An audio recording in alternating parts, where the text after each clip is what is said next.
কৃষ্ণ করুণা সিন্ধু দীনবন্ধু জগৎপতি গোপীশ গোপীকান্ত রাধাকান্ত নমস্তুতে কৃষ্ণ বাসুদেব হরে পরমামণি পরত ক্লেশ নাশে গোবিন্দ। পেশ নম্বর 315 অনুবাদ। যোগী তপস্বীদের চেয়ে শ্রেষ্ঠ, জ্ঞানীদের চেয়ে শ্রেষ্ঠ এবং সকাম কর্মীদের চেয়ে শ্রেষ্ঠ। অতএব হে অর্জুন, সর্ব অবস্থায় তুমি যোগী হও। যুগের অর্থ পরম তত্ত্বের সঙ্গে চেতনার সংযোগ। বিভিন্ন অনুশীলনকারীর বিষয়ে প্রস্তাব অনুসারে এই যোগকে বিভিন্ন নামে করা হয়, তখন তাকে বলা হয় কর্মযোগ। পরীক্ষা নিরীক্ষা ও গবেষণার মাধ্যমে তা করা হলে তাকে বলা হয় জ্ঞানযোগ। এবং ভক্তির মাধ্যমে যখন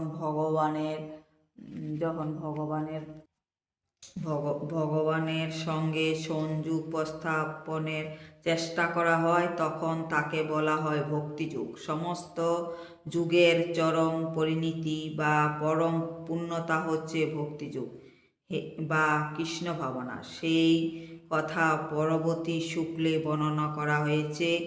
এইখানে ভগবান যুগের শ্রেষ্ঠত্ব প্রতিপন্ন করেছেন, কিন্তু তিনি কখনো তাকে ভক্তিযুগের থেকে শ্রেষ্ঠ বলেনি। ভক্তিযুগ হচ্ছে পরম তত্ত্বজ্ঞান এবং তাই তাকে কোনো কিছু অতিক্রম করতে পারে না। আত্মতত্ত্বজ্ঞান ব্যতীত তপস্যা নিরর্থক। ভগবানের শরণাগতি না হলে গবেষণামূলক জ্ঞানও নিরর্থক। আর কৃষ্ণ ভাবনা ব্যতীত সকাম কর্ম বলে সময়ে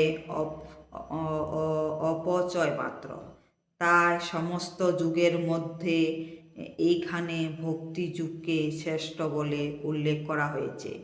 পরবর্তী শুক্লে তা আরও স্পষ্টভাবে ব্যাখ্যা করা হয়েছে।